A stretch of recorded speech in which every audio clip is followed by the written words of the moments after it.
전쟁 같은 주식장 내일장에서 승리하는 전략을 제시해드리는 스타거즈 투나잇의 임민소입니다. 저희 방송은 매일 1시간씩 여러분들과 함께하고 있는데요. 지금 하단에 나가고 있는 플랫폼을 통해서 저희와 소통할 수 있습니다.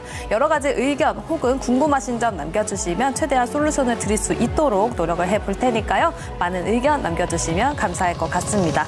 오늘 금요일에도 MBN 주머니 매니저와 함께 합니다. 먼저 작전명 시크릿을 통해서 4가지 작전을 세워보도록 할 텐데요. 어떤 이슈가 있었고 또 어떤 종목으로 전략을 세워보면 좋을지 이야기를 나눠보도록 하겠습니다. 또 오늘도 돌격 내일장 준비되어 있습니다. 과연 어떤 종목으로 다음 주 시작을 해볼지 이야기까지도 짚어보도록 하겠습니다. 먼저 이혜린 아나운서와 함께 오늘 마감 상황 짚어보도록 할게요. 안녕하세요. 작전명 시크릿의 비밀요원 이혜린입니다. 먼저 오늘 우리 시장 어떤 분위기였는지 지수부터 살펴보겠습니다. 오늘 우리 시장 시작은 같았지만 마무리에서 희비가 엇갈렸습니다. 먼저 코스피 지수부터 살펴볼 텐데요.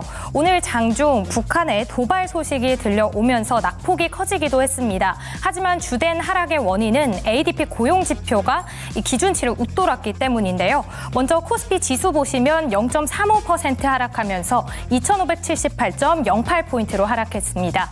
또 상승과 하락 종목 살펴보겠습니다. 철광과 운송, 의료 종목들을 제외한 나머지가 하락을 했는데요. 우선 상승한 종목은 343개였고요. 하락한 종목은 519개로 보여지고 있습니다. 이어서 코스닥도 살펴보겠습니다.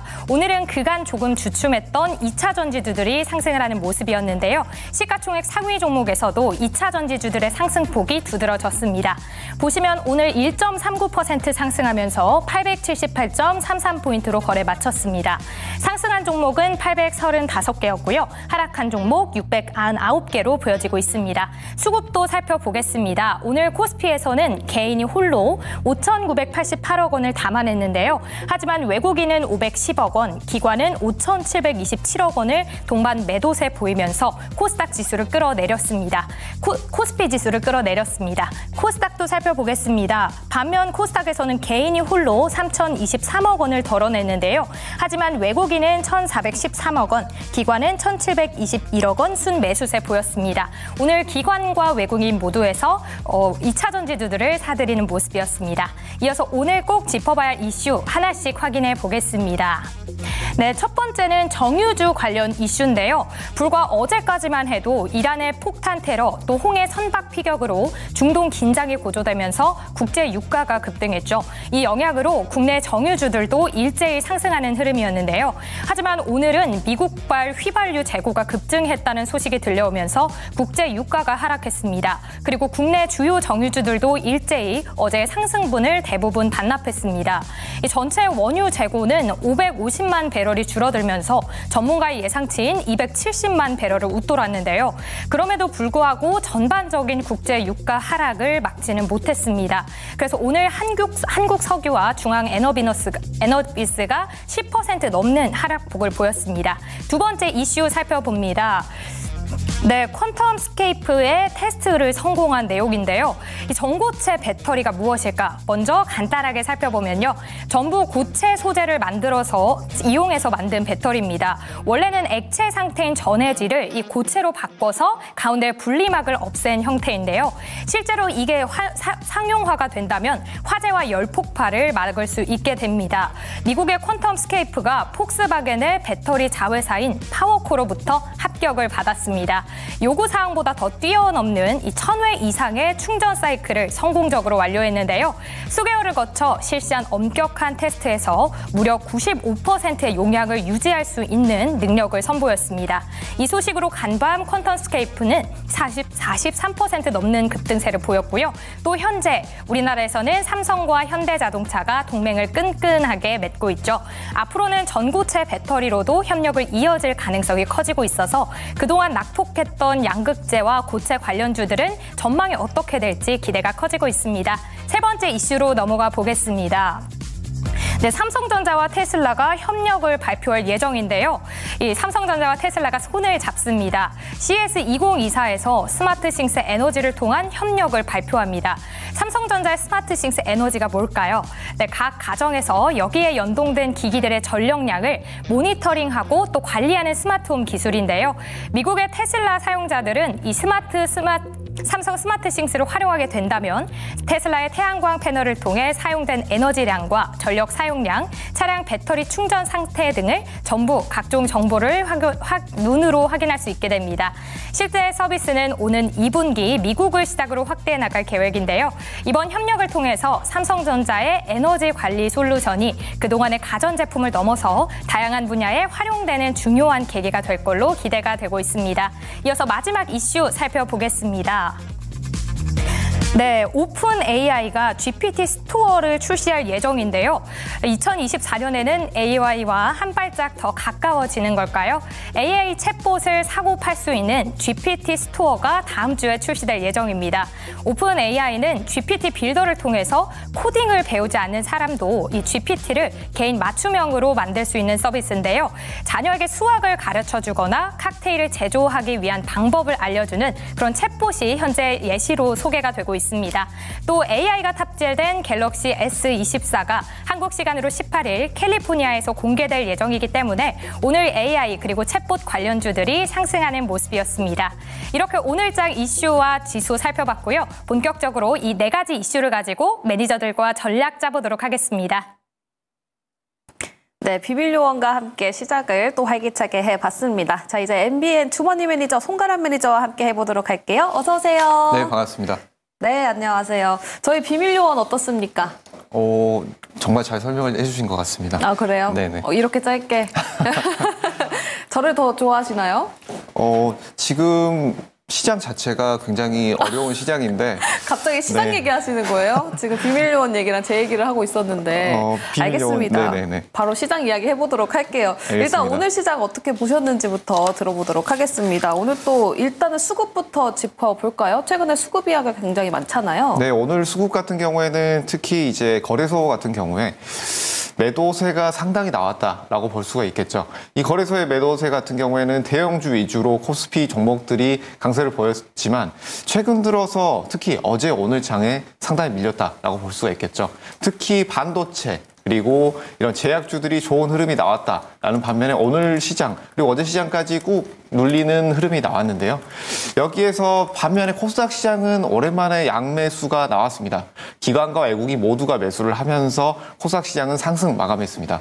오늘 이런 시장의 흐름을 살펴보게 되면 기존에 나왔던 상승의 흐름, 이제 반도체나 제약주 위주의 좋은 상승 흐름들 속에서 여기에서 단기 하락 흐름은 나왔지만 이제 코스닥 쪽에서 2차 전지주, 에코프로비엠 쪽으로 상승 흐름이 나오면서 좋은 흐름이 나왔죠. 이런 상승 흐름, 단기적으로 우리가 주도주 쪽으로 올라가는 이 반도체주들과 제약주들이 눌림 흐름이 나왔지만 여기에서 단기 차익 실현 물량으로 보이고 그리고 2차 전지 물량도 여기에서 추가로 이 섹터 전체가 움직임이 나온다라기보다는 단기적인 상승 흐름이 나왔다라고 보시고 이 작전면 시크릿 끝까지 함께 해주시면서 시장 흐름 어떻게 될지 살펴봐 주시길 바라겠습니다. 알겠습니다. 작전면 시크릿 함께 하시면서 끝까지 전략을 함께 세워보면 좋을 것 같은데요. 방금 주도주에 대한 이야기도 언급을 해주셨어요. 반도체 이야기도 좀 해주셨고 제약바이오, 거기 2차 전지까지도 말씀을 해주셨는데 오늘 좀 모처럼 2차 전지 관련주들이 올라갔잖아요. 에코프로, BM이 많이 올라갔었죠. 근데 이걸 단기적인 상승으로 보시는 이유가 따로 있으실까요? 단기적인 상승으로 보인다고 말씀을 드리는 이유 같은 경우에는 최근에 시장 전체적으로 예수금 자체 그리고 이 전체적으로 들어오는 자금 자체가 좋지 않다 보니까 이 시장 섹터 안에서 어떤 주도주 섹터가 나오지 않고 있다라는 말씀을 지속적으로 드리고 있습니다.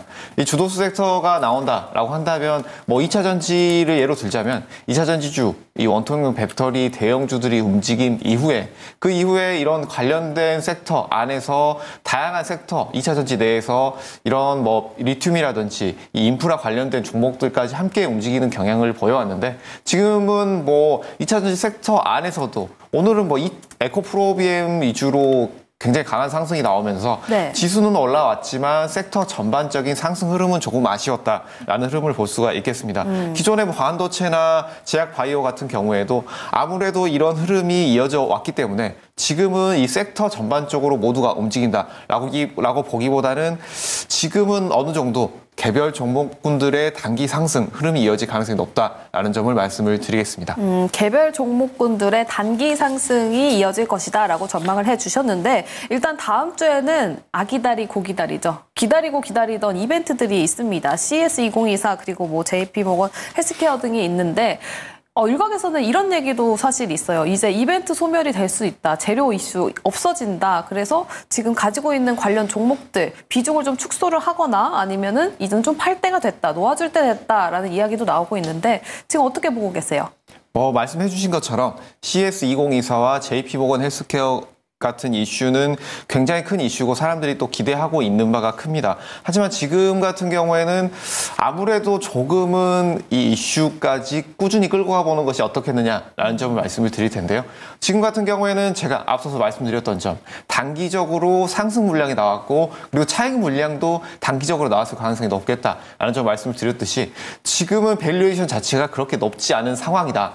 장기적으로 반도체 그리고 이런 제약 바이오 여기에 2차 전지까지 굉장히 많이 눌렸기 때문에 지금의 밸류에이션 대비했을 때 단기적으로는 상당히 올라온 그림이지만 어느 정도 추가 상승 여력이 있다라는 점에서는 지금 단기로 올라왔던 종목군들 특히 대형주 위주로 이슈가 남아있고 앞으로 매출이 나올 수 있는 섹터, 종목군들 같은 경우에는 이 CS2024 그리고 JP모건 헬스케어 같은 이슈 외에도 이 이슈가 끝나더라도 우리가 꾸준히 들고 가야 되는 섹터이 아닌가라는 점 말씀을 드리겠습니다. 다만 여기서 한 가지 주의할 점을 말씀을 드리자면 네. 제약 바이오주들 같은 경우에는 여기에서 이런 기존에 이런 비만주 같은 종목이라든지 이렇게 크게 올라왔던 종목군들이 몇 개가 있습니다. 이런 종목들 같은 경우에는 이 바닥권에서 2배, 3배 이렇게 강하게 급등 나온 섹터 같은 경우에는 조금은 차익 실현 물량이 크게 쏟아질 수 있기 때문에 이 부분에 있어서 단기 차익 실현 물량은 주의를 하실 필요가 있다라는 점도 함께 말씀드리겠습니다. 알겠습니다. 앞으로 이제 이 바이오 그리고 CS2024 관련해가지고 관련 종목들 이벤트가 다가오기는 했으나 그 뒤로도 계속해서 실적이 찍힐 수 있는 종목들을 보면 좋다라고 말씀을 주셨습니다. 사실 지난주까지 강성호 아나운서가 이 자리에 있었잖아요. 함께.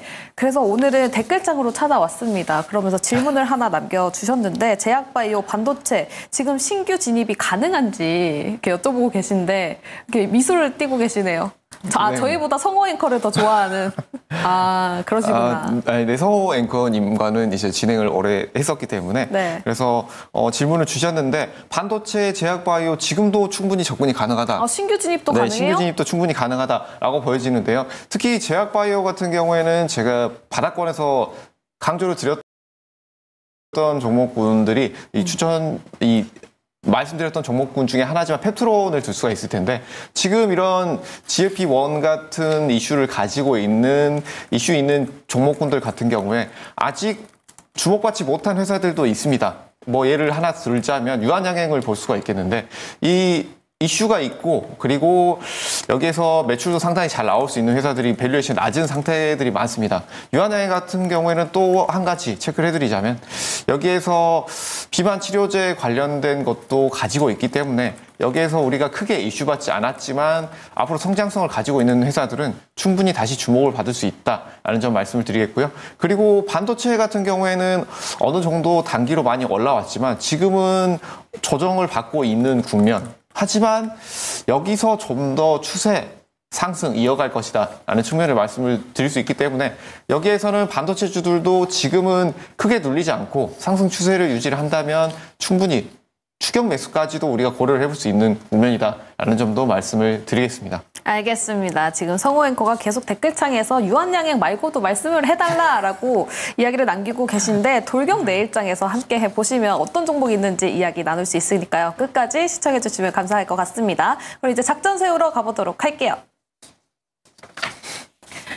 네, 첫 번째 번째 작전명입니다. 정유주 업앤다운입니다. 정유주 미국 휘발유 재고 급증에 국제유가 하락에 오늘 관련주들이 좀 휘청하는 모습을 보였습니다. 전날에 있었던 상승분을 반납을 했는데요. 사실 이 국제유가 관련해서 요즘에 좀 전망이 계속해서 이어지고 있습니다. 약세를 이어갈 것이다 혹은 뭐 박스권 탈출이 좀 어려울 거다라고 보고 있는데 우리 매니저님은 어떻게 보십니까? 참 이 유가가 뜨거운 감자죠. 굉장히 호사가들의 입에도 오르내리고 있고 지금 이슈도 굉장히 많이 나오고 있는데 오늘 나왔던 이슈 같은 경우에는 이제 재고량이 상당히 많다라는 흐름이 나오면서 여기에서 국내 종목군들 같은 경우에는 정유주들이 올랐다가 다시금 이렇게 떨어지는 흐름이 나왔습니다. 이 유가 같은 경우에는 국내 이슈도 마찬가지지만 전 세계적으로 봤을 때 지금은 불경기가 아직은 회복이 안 됐다라고 볼 수가 있겠죠. 이 불경기가 회복이 되지 않은 상황 속에서는 이런 다양한 지표들이 있겠지만 첫 번째 금리 그리고 여기 유가 이런 지표들을 우리가 꾸준히 체크를 해볼 필요가 있겠다라는 점을 먼저 말씀을 드리겠고요. 그 다음으로는 이 정유주 관련 대형주들을 가지고 계신 분들이 고민이 많이 되실 것이라고 생각이 됩니다. 최근 뭐 휘발유 재고량이라든지 이런 이슈들도 있었지만 국제적인 테러로 인해서 뭐 중동 정세 악화로 인해서 감산을 통해서 상승이 나오지 않겠느냐. 라는 부분도 있었기 때문에 이런 다양한 이슈들, 재고에 관련된 이슈들은 우리가 지속적으로 체크를 하면서 봐야 되는 이슈들이다라는 점을 말씀을 드리겠고요. 그리고 여기에서 또 한 가지 말씀을 드리자면 이런 국제 이슈, 전쟁 관련된 이슈라든지 이런 테러 관련된 이슈 같은 경우에는 이 홍해 쪽은 단기로 해결될 이슈가 아니다라는 점에서는 이 원유 가격대 이 이슈들과 함께 움직이지 않을까라는 점도 말씀을 드리겠고요. 이 다음에 또 추가로 말씀을 드리겠지만 이 관련해서 해운주들도 함께 체크를 해볼 필요가 있다라는 점도 말씀을 드리겠습니다. 여기에서 S-오일, GS 같은 경우에는 우리가 이 상하로 움직이는 흐름 체크를 해보시도록 바라겠고요. 여기에 또 한 가지 아이디어를 더 드린다라고 한다면 LCC 항공사의 흐름 이런 저가 항공주들 같은 경우에는 우리가 유가가 이렇게 떨어지게 된다면 아무래도 이런 매출이 상당히 늘어날 수밖에 없겠죠. 지금 어느 정도 수요가 관광 수요가 리오프닝과 함께 늘어나면서 이 가격대가 좋은 흐름이 나오고 있는데 이 LCC 항공사들의 흐름까지 함께 체크를 해보시길 바라겠습니다. 알겠습니다. 또 국제 유가가 떨어지면 그만큼 LCC 항공주들이 수혜를 받을 수 있기 때문에 관련 종목을 봐도 좋다라고 말씀을 해주셨습니다. 사실 여행 이야기가 나와서 그런데 제가 여행을 다녀왔잖아요. 근데 공항에도 그렇고 여행객들이 굉장히 많습니다. 지금 뭐 여행사 여기도 역대 최대 실적이 나왔다고 하니까 이 LCC 항공사들 봐도 좋을 것 같은데 근데 이 국제 유가가 이런 얘기도 있어요. 중국의 경기 회복 조짐이 나타나기 전까지는 횡보하기에는 조금 어렵다라는 얘기도 있는데 어떻게 보십니까? 이런 뭐 금리라든지 그리고 유가라든지 각종 지표들에 있어서 중국의 경제 회복 이 부분이 가장 뜨거운 감자다라고 할 수가 있을 텐데요.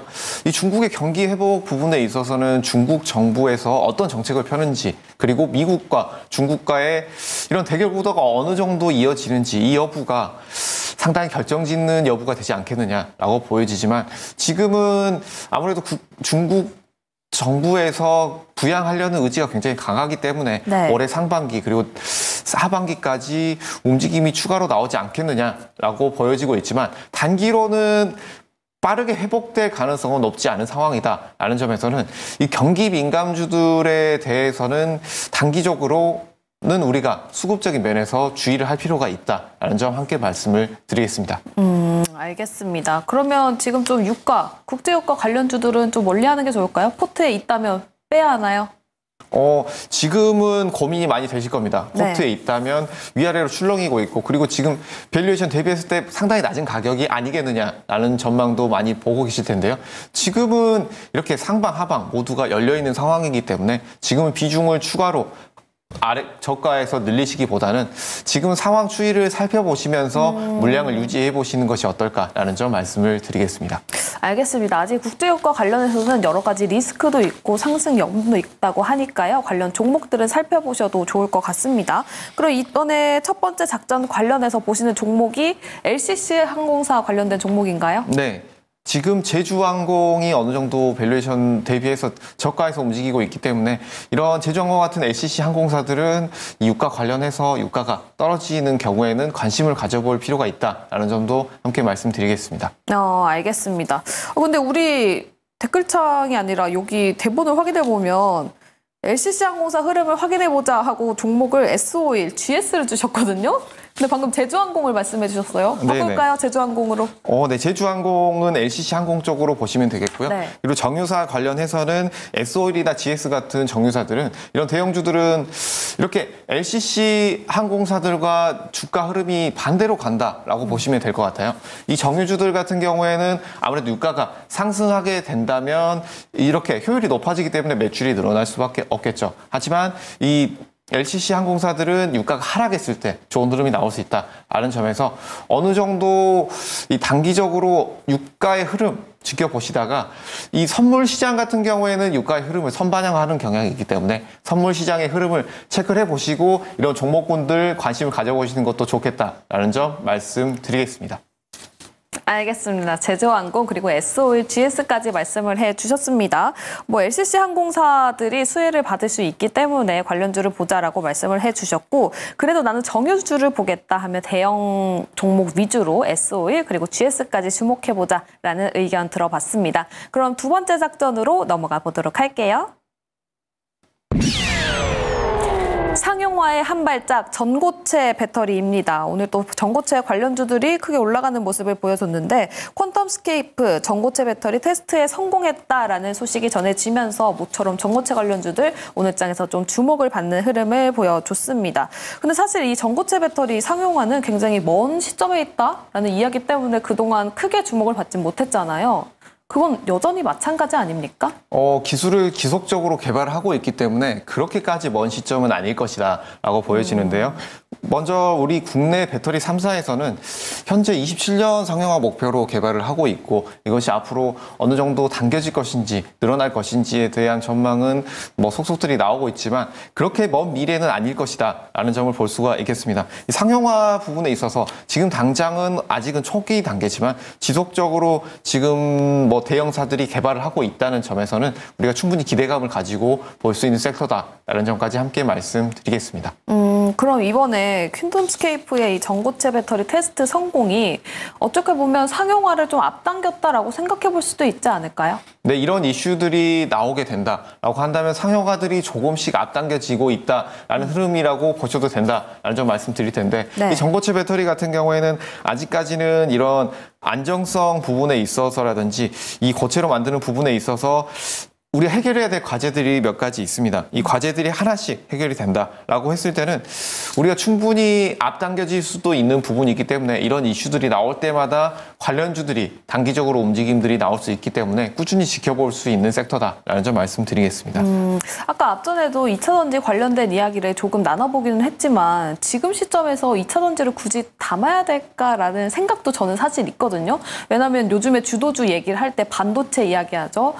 제약바이오 얘기하죠. 근데 2차전지 이야기는 조금 들어간 감이 없지 않아 있어가지고 어떻게 보십니까? 2차전지. 아무래도 최근 2차전지가 좀 시들하죠. 특히 시들하면서 우리가 부각됐던 게 제약바이오 그리고 이제 반도체라고 볼 수가 있겠죠. 근데 어제 오늘 시장을 살펴보면 조금 좀 특이했어요. 특히 이런 반도체나 제약바이오가 빠지면서 그런데 2차 전지가 또 올라왔단 말이죠. 이게 조금 왜 이런 흐름이 나올까라고 궁금해하실 분들이 상당히 계실 텐데 이런 흐름 같은 경우에는 지속적으로 강조드리고 있는 부분 지금 시장 전체적으로 주도 섹터가 없고 매수세가 한정이 돼 있다라는 부분입니다. 그렇기 때문에 지금은 어느 정도 올라가면서 차익 실현 물량이 단기적으로 나올 수밖에 없는 부분. 다시 말해서 이 삼성전자 하이닉스를 지속적으로 강조를 드리고 있는 부분이지만 이렇게 강하게 움직이고 있는 종목 같은 경우에도 단기적으로는 차익 실현 물량이 나오면서 움직일 수밖에 없다. 그 이유 같은 경우에는 섹터의 물량이 그렇게 지속적으로 나오지 않고 있다라는 부분에 있어서 단기적으로는 차익 실현 물량이 나올 수밖에 없다라는 점에서는 이 제약바이오에서 관련주들 차익 실현 물량이 나온다고 한다면 2차 전지가 움직임이 나올 것이다 라고 몇 번 강조를 드렸는데 어제 오늘 그런 흐름이 나왔습니다. 그래서 이런 반도체와 제약바이오 주들이 움직이지 않을 때 우리가 어떤 섹터를 봐야 되느냐라는 점에서는 장기적으로 봤을 때 2차 전지주들은 굉장히 좋습니다. 하지만 단기적으로는 아직까지는 이런 매출이 컨센서스보다 좋지 않았던 점, 이 작년 하반기에 매출 이슈를 딛기에는 쉽지 않지 않겠느냐라는 전망이 나오고 있지만, 단기로 우리가 반도체와 제약바이오 쪽에서 차익 실현 물량이 나온다라고 한다면 2차 전지 쪽에 물량이 어느 정도 더 쏠리지 않겠느냐라는 점을 보고 있기 때문에, 지금 상황에서는 우리가 2차 전지만 가져간다, 반도체, 제약 바이오만 가지고 간다라는 느낌으로 보시기보다는 네. 이런 단기적인 흐름으로 가져갈지, 중기적인 흐름으로 가져갈지, 중기적인 흐름으로 가져가신다라고 한다면 이런 섹터 내에서 기술력이 있는 회사들 옥석 가리기를 하셔야 되는 구간이다. 단기 흐름으로 보신다라고 한다면 차익 실현 물량이 나올 때 어떤 섹터에서 움직임이 나오는지 체크를 하셔야 되는 구간이다라는 점 말씀을 드리겠습니다. 알겠습니다. 근데 사실 매니저님 말씀을 들어보면 제가 굉장히 혼란스러운 게, 반도체도 좋은 것 같고 제약바이오도 좋은 것 같고 2차 전지도 좋다라고 말씀을 해주시는 것 같아요. 그러면 포트 내에서 비중을 좀 따져보자면 2차 전지, 반도체, 제약바이오 몇 % 비중으로 좀 포트를 채워나가면 좋을까요? 이건 개인 성향에 따라서 달라질 텐데요. 일단 단기적으로 말씀을 해주세요. 단기로 봤을 때는 지금 2차 전지, 말씀드렸던 2차 전지가 올라왔기 때문에 단기로 봤을 때는 저는 제약바이오 섹터를 가져가야 된다라고 말씀을 드릴 텐데, 제약바이오를 가장 큰 비중으로. 네, 이 JP모건 헬스케어를 앞두고 있고, 그리고 밸류에이션 대비했을 때 제약바이오주들이 크게 올라오지 않은 종목들이 굉장히 많이 있습니다. 그래서 지금은 제약바이오 섹터를 단기로는 가져가 봐야 되지 않나라는 점 말씀드리겠고요. 이 중장기적으로는 아무래도 반도체 섹터, 이 AI 부분, 그리고 전장 사업 부분, 우리가 앞으로 이렇게 미래지향적으로 기술력이 발전할 섹터 안에서는 반도체 부분이 가장 클 가능성이 높다라는 점에서는 중장기적으로는 반도체 섹터 가져가 보시는 것이 어떨까라는 점 말씀을 드리겠습니다. 알겠습니다. 저는 포트 비중을 여쭤봤는데 이렇게 오히려 더 확실하게 말씀을 해주셨어요. 단기적으로는 제약바이오, 그리고 중장기적으로는 반도체가 조금 더 좋을 것 같다라고 말씀을 해주셨습니다. 어쨌든 2차 전지는 빠졌어요. 근데 단기적으로 아직까지 수급 쏠림은 있을 수도 있다라고 말씀을 주셨잖아요. 네. 그럼 2차 전지 내에서는 어떤 걸 중점적으로 볼까요? 앞으로 실적에 찍힐 수 있는 종목들을 보는 게 아무래도 좋겠죠? 기대감보다는. 2차 전지 섹터 안에서도 지금 대형주를 봐야 된다라고 대형주요? 말씀을 드릴 텐데요. 지금 섹터 내 순환매가 나오지 않고 있는 상황에서 에코프로비엠이 지금 굉장히 강하게 올라왔습니다. 지금 에코프로비엠 같은, 이 에코프로나 에코프로비엠 같은 대형주들이 먼저 움직일 가능성이 굉장히 높다라는 점을 말씀을 드릴 텐데요. 이 대형주, 그리고 2차 전지 섹터 내에서는 두 가지 보셔야 된다라는 점 말씀드릴 텐데, 첫 번째는 이런 대형주들, 먼저 움직였던 대형주들 위주로 포트를 짜시고, 두 번째는 전고체 배터리, 미래의 기술력이 강화될 수 있는 전고체 배터리들 보시는 것이 좋겠다라는 점 함께 말씀을 드리겠습니다. 알겠습니다. 지금 2차 전지 내에서는 대형주를 위주로 보시되 다음에 성장성이 있는 전고체 배터리 쪽도 좋다라고 말씀을 주셨어요. 그럼 지금 작전명에서 보시는 종목이 따로 있으실까요? 네, 지금 종목 같은 경우에는 양극재 부분도 괜찮고, 그리고 양극재요? 네, 전고체 부분도 괜찮지만 낙폭과대인 양극재보다는 지금 올라오고 있는 전고체 쪽을 보시는 것이 어떨까라는 점 말씀드리겠고요. 네. 이 전고체 관련 종목군들 중에서 한농화성, 그리고 이수 스페셜티 케미컬 한번 보실 필요가 있다라는 점 말씀을 드리겠습니다. 어떻게 이 한농화성, 이수 스페셜티 케미컬은 수급도 좀 괜찮은 편입니까? 최근 수급 같은 경우에는 2차 전지 쪽은 그렇게 많이 좋은 편은 아니다라고 말씀을 드릴 텐데요. 네. 하지만 2차 전지 대형주들 같은 경우에는 어느 정도 수급이 반전이 되고 있다라는 점을 볼 수가 이렇게 있겠고, 내려올 거다라고 네. 예상을 하시는 거예요? 그렇지만 여기에서 우리가 한 가지 더 체크해 볼 점이 있는데요. 2차 전지주들이 굉장히 강했을 때, 2차 전지주들이 뭐 작년 상반기 볼 수가 있겠죠. 네. 상반기에 강하게 나왔을 때 수급이 어떤 수급이 나왔느냐 주목해 볼 필요가 있습니다. 에코프로라든지 이 삼성 SDI 이쪽에 수급이 어느 쪽이 강했느냐, 개인 수급이 굉장히 강하면서 그쵸. 올라왔기 때문에 네. 지금은 이 외국인이나 기관 쪽의 수급이 강하지 않더라도 2차 전지는 개인 수급만으로도 굉장히 강한 흐름이 나올 수 있다라는 점 함께 말씀을 드리겠습니다. 알겠습니다. 이렇게 말씀은 주셨지만 여전히 포트 내에는 반도체와 제약바이오를 조금 더 선호하고 계신다는 점 참고해 보시면 좋겠습니다. 그럼 세 번째 작전으로 넘어가 보도록 할게요. 네, 세 번째 작전명 스마트한 삼성전자와 테슬라의 협업입니다. 이 삼성전자가 CES 2024에서 테슬라와의 협력을 발표했습니다. 삼성의 스마트싱 그리고 테슬라 제품을 연동해서 전력량 모니터링이 가능하다고 하고요. 또 태양광 패널로 생산한 전력량을 확인할 수 있다라는 소식이 전해졌습니다. 근데 뭐 국내 장에서 오늘 삼성전자 별로 크게 올라가진 않았어요. 네, 삼성전자가 아무래도 반도체 부분이 차익 실현 물량이 나오면서 조금은 주목을 받지 못했던 측면이 있습니다.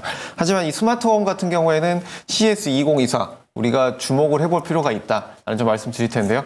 CES 2024 관련해가지고 뭐 전장 사업이라든지 반도체 이런 기술적으로 주목을 받고 있는 섹터들이 굉장히 많이 올라왔단 말이죠. 하지만 여기에서 아직까지 우리가 주목을 받지 못했던 섹터 볼 필요가 있는데 바로 이것이 스마트홈 부분이다라고 볼 수가 있겠습니다. 이 스마트홈 부분에 있어서는 우리가 충분히 앞으로의 가능성도 볼 수 있다라고 보여지는데 지금 우리가 CES 2024 관련해서는 우리가 예상했던 섹터들은 어느 정도 시세가 나왔습니다. 하지만 여기 밸류에이션 대비해서 오르지 않았던 종목분들, 지금 많이 내렸던 섹터들 중에서 한 번은 우리가 관심을 가져볼 만한 섹터, 이 스마트홈 시스템이다라는 점 말씀을 드리겠습니다. 알겠습니다. 스마트홈 시스템 이야기를 해주셨는데 정확히 이 스마트홈이 어떤 거예요? 지금 하고 있는 뭐 밖에서 있으면서 불도 끄고 가스불도 끄고 이런 건가요? 전력량 낮추고. 스마트홈 시스템 같은 경우에는 생소하신 분들도 있을 텐데 네. 이거를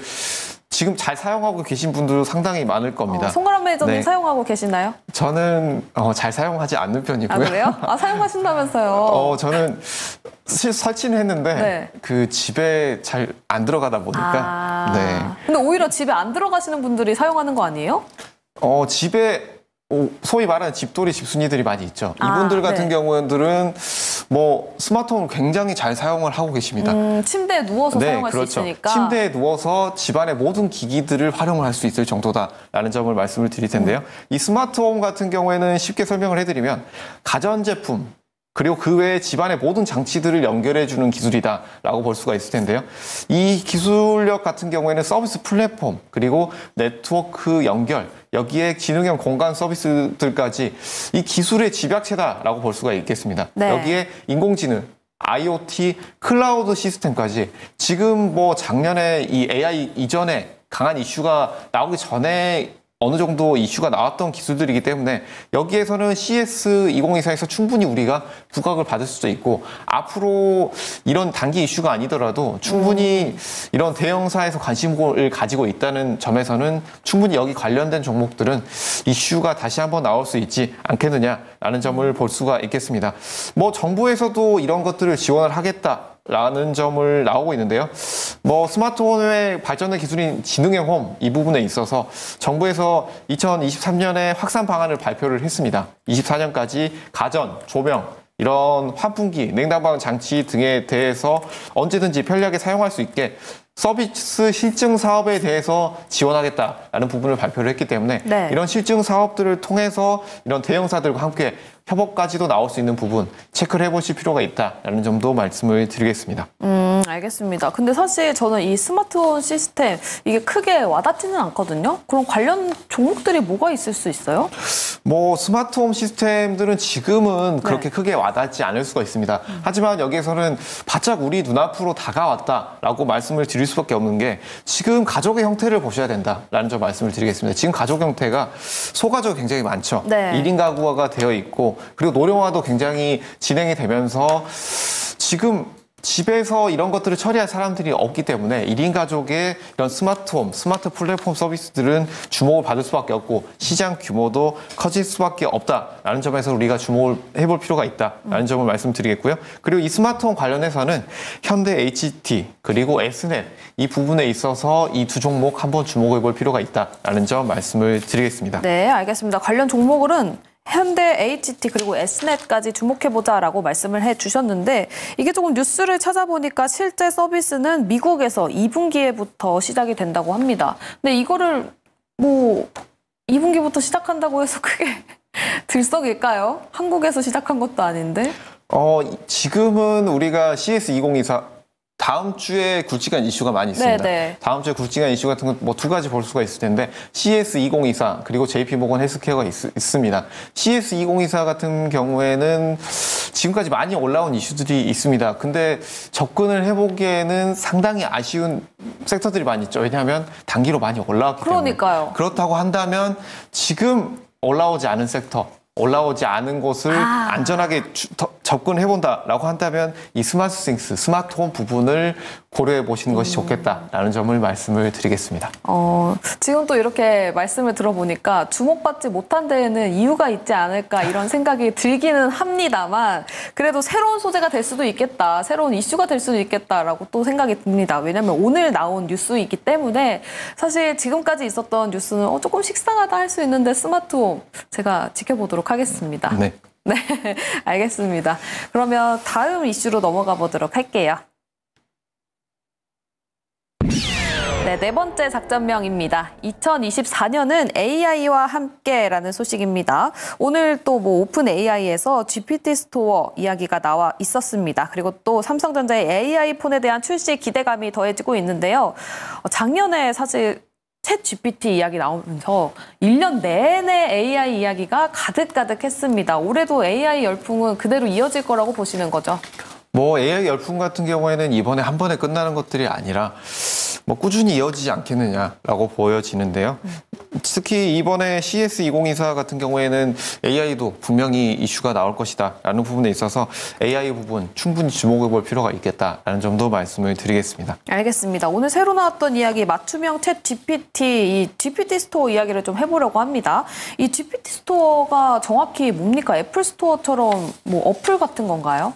이 오픈 AI 관련해서 지금 관련된 플랫폼에 여기에 오픈마켓을 설치를 하는 경우가 굉장히 많습니다. 최근에 가장 크게 이슈가 나왔던 게 바로 유튜브 쪽이죠. 네. 유튜브 쪽에 이런 매출 쪽에 이런 오픈마켓을 다시 만들겠다라면서 굉장히 국내 주식들이 움직였고 해외 주식들도 함께 움직였습니다.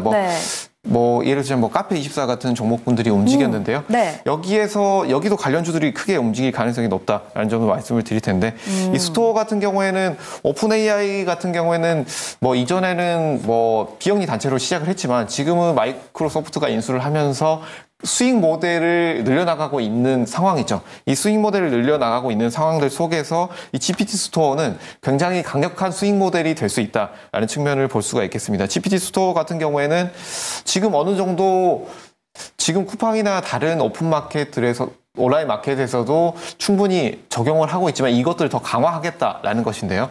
지금 우리가 인터넷 쇼핑을 하게 되면 우리가 클릭도 하기 전에 기존에 클릭했던 제품들이라든지 아니면 우리가 관심 있었던 검색을 했던 제품들에 대해서 이렇게 쭉 보여주는 것들이 있는데요. 알고리즘이 그렇죠. 딱 뜨죠. 이런 알고리즘을 통해서 사용자들한테 제공하는 이런 서비스를 하고 있는데 이런 것들을 AI를 통해서 더욱더 강화해서 이 사람들에게 접근하겠다라는 측면이 있기 때문에 네. 굉장히 강한 경쟁력을 가진 마켓이 탄생을 할 수 있다라는 점을 볼 수가 있겠습니다. 그래서 지금 맞춤형을 통해서 사람들에게 이런 마켓 경험을 제공을 하는 것이기 때문에 네. 이런 것들이 다시 한번 붐을 일으킬 수도 있지 않을까라는 점도 체크를 해보시는 것이 좋겠고요. 그리고 이외에도 삼성전자에서 AI 폰 부분도 출시 기대감을 가지고 있기 때문에 여기에서 챗GPT 그리고 삼성전자 이슈까지 함께 체크를 해보시는 것이 좋겠다라는 점 말씀을 드리겠습니다. 알겠습니다. 사실 이 GPT 스토어를 보면 맞춤형 챗 GPT를 개발할 수 있도록 만드는 건데 이게 다른 사람하고도 공유가 가능하다고 합니다. 그래서 일각에서는 또 사이버 보안 문제가 떠오를 수 있다라는 얘기가 있어요. 그럼 보안 관련주들도 같이 상승할 수 있는 흐름이 보여질까요? 보안 관련주들 같은 경우에는 아직까지는 단기적으로는 상승 흐름이 좀 어렵지 않겠느냐라는 점 말씀을 드릴 텐데요. 지금 보안 같은 경우에는 아무래도 지금 움직임이 예수금 자체가 크지 않기 때문에 굉장히 한정되어 있습니다. 네. 그래서 이런 AI 관련된 종목군들이 올라가면서 섹터가 전반적으로 움직임이 나오지 않을 가능성이 높기 때문에 이런 보안주들의 움직임을 주목해보기보다는 기존에 강했던 섹터 그리고 이슈가 나왔지만 어느 정도 지지되고 있는 sek터 안에서 종목을 선정해서 가져가 보는 것이 어떨까라는 점 말씀을 드리겠습니다. 왜요? 예전만큼의 크게 같이 묶여서 올라가는 시세는 부족할 것이라 보시는 거예요? 네, 맞습니다. 왜요? 매력도가 떨어지나요? 아직까지 아니면 문제가 터지지 않았기 때문에 추측이기 때문일까요? 일단은 이런 보안주들 같은 경우에는 말씀해 주신 것처럼 기존에 이슈가 있다거나 그리고 해킹 사건이 터졌을 때 네. 이런 사건이 터졌을 때 이슈가 나오는 경우가 굉장히 많습니다.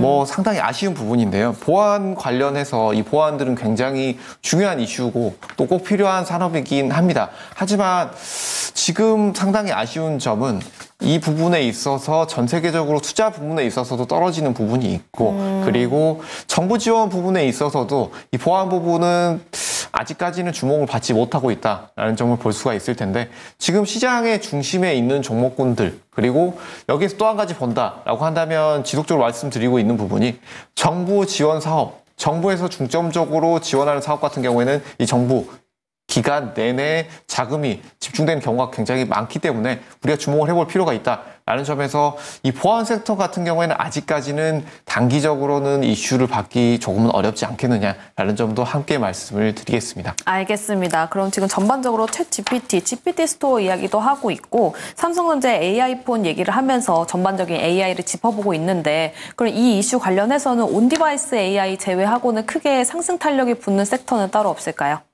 지금은 온디바이스 쪽 섹터에 주목을 해볼 필요가 있지 않겠느냐라고 보여지고요. 네. 어느 정도 대기업 관련해서 대기업에서 이런 AI 관련해서 수익 모델을 가져가겠다라고 했을 때 다시 한번 탄력을 받지 않겠느냐라는 점을 보아야 되는 시기라고 보이는데요. 지금은 이 챗GPT가 수익 모델을 새로 만든 시점이기 때문에 이 수익 모델에서 얼마나 매출이 나오는지 여부 그리고 이 수익 모델을 다른 기업들도 함께 가져갈 가능성이 굉장히 높습니다.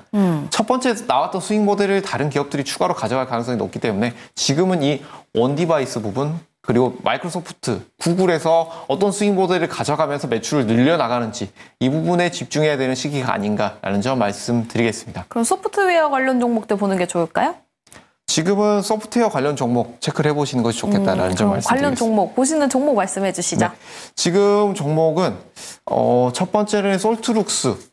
네. 솔트룩스 같은 경우에는 이 기존의 기술력도 가지고 있고 집중적으로 상승했고 또 주도주 역할을 해왔기 때문에 솔트룩스를 보시는 것이 좋겠다라는 점 말씀을 드리겠고요. 네. 그리고 지금 이 AI 관련해서 바닥권에서 수급이 굉장히 몰렸던 종목 체크를 해볼 필요가 있는데 이 종목군들 중에서 폴라리스 오피스 이 종목도 함께 체크를 해보시길 바라겠습니다. 알겠습니다. 전반적으로 AI 시장을 짚어봤습니다. 그중에서도 폴라리스 오피스 그리고 솔트룩스 소프트웨어 관련 종목들을 보면 좋다라고까지 말씀을 해주셨는데요.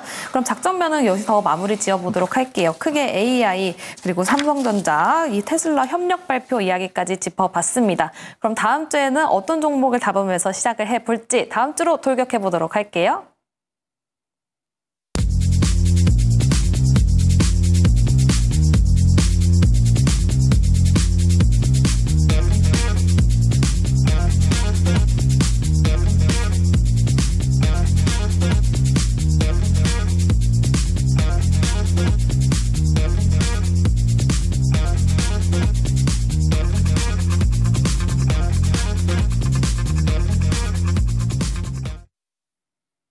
네, 돌격장 내일장 계속해보도록 하겠습니다. 과연 돌격 내일장 어떤 종목을 편입하기 이전에 12월에는 어땠을지 포트부터 확인해 볼 텐데요. 와, 우리 송가람 매니저 12월 달에 활약이 대단했습니다. 네 종목을 편입했었죠. 먼저 동아기업이 3.81% 최고가 기준으로 수익률을 보면 3.81%를 보여줬고요. YBM넷은 30.42% 그리고 세 번째로 DIT를 편입했을 때는 8.38% 수익률을 봤습니다. 그리고 또 마지막으로 12월 26일에 펩트론을 편입을 했는데 최종 수익률 13.16% 수익률을 보여줬는데 사실 12월 달에 와, 진짜 수익률이 대단했습니다. 그중에서도 두 종목을 좀 이야기를 해보면 좋을 것 같아요. 어떤 종목을 한번 리뷰를 해볼까요? 저는 DIT와 펩트론을 리뷰를 한번 해보도록 하겠습니다. 네, 그럼 DIT 먼저 이야기 나눠볼까요? 반도체 장비 관련주죠? 네네, 맞습니다. DIT 같은 경우에는 장비주들 우리가 주목을 해볼 필요가 있다라는 점 말씀을 드렸는데요. 장비주들 지금 밸류에이션 대비했을 때 굉장히 낮은 위치에 있고 또한 지금 대형주들 삼성전자 그리고 SK 하이닉스는 우리가 꾸준히 가져가야 할 섹터지만 여기에서 지금 횡보하고 있는 이 장비주들 체크를 해볼 필요가 있다라는 점 말씀을 드렸는데 DIT는 현재 뭐 어제 장에서도 굉장히 크게 급등이 나오면서 지금 좋은 흐름을 유지를 하고 있죠. 지금 목표가 근방에 와 있는데 여기에서 대응 뭐 보유하고 계신 분들은 목표가 근방에서는 수익 실현 일부 하시고 어느 정도 소량은 꾸준히 보유하면서 가져가 볼 필요도 있다라는 점 말씀드리겠고요. 장비주들은 대형주들의 흐름과 어느 정도 키 맞추기를 해볼 가능성도 있겠지만 지금은 대형주 위주로 포트를 짜시고 장비주들은 단기 흐름 체크를 해보시는 것이 좋겠다라는 점 함께 말씀을 드리겠습니다. 네, 알겠습니다. DIT 목표가 22,800원이었고요. 최고가 기준으로 수익률 8.38% 보여주면서 마무리가 됐습니다. 다음 펩트론도 리뷰 들어보도록 할게요. 네, 펩스론 같은 경우에는 이 JP모건 헬스케어 이슈가 있기 때문에 주목을 해볼 필요가 있다라는 점을 말씀을 드렸지만 그 외에도 이 비만 치료제 관련해서 이슈가 나온다고 한다면 가장 먼저 움직일 회사다라는 점 말씀을 드렸죠. 펩스론은 지금 목표가 근방까지 어느 정도 갔다가 다시 한번 눌리는 흐름이 나왔습니다. 하지만 이 JP모건 헬스케어 이슈가 아직 남아있고 그 이후에도 충분히 성장세는 이어질 것이다 라는 점을 말씀을 드렸습니다.